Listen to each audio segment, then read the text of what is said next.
Kagargar, good evening. Good evening sa inyong lahat at ako'y pauwi na. It's time to go home.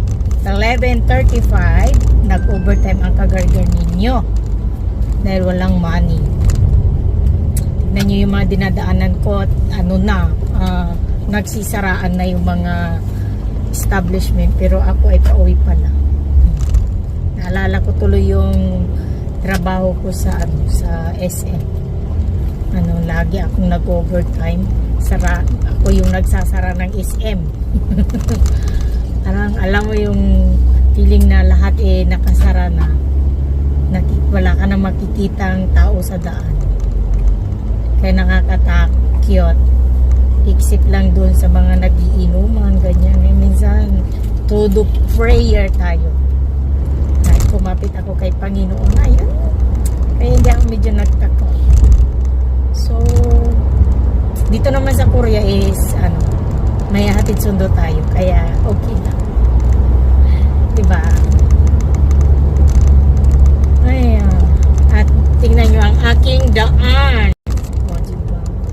O, diba? Ganda yung daan natin. Wow. 이쁘다. 예쁘다. 그치?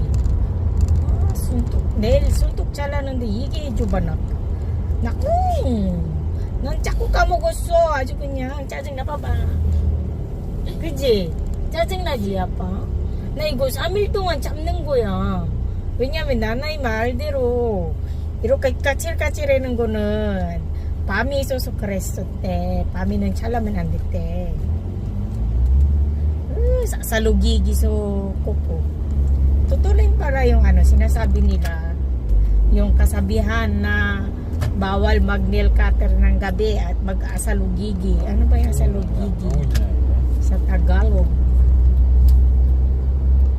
Nag-crack-crack yung aking kuko. Kaya minsan maniwala tayo sa pamaihin ng mga matatanda kasi minsan totoo. Tayo lang yung hindi naniniwala at makulit tayo.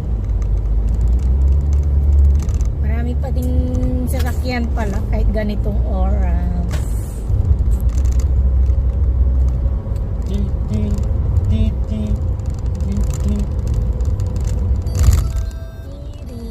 Yogikaji sukunan.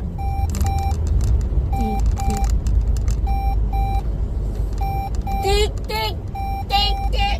Ay, nakakapagod maghanap buhay. Pero mas nakakapagod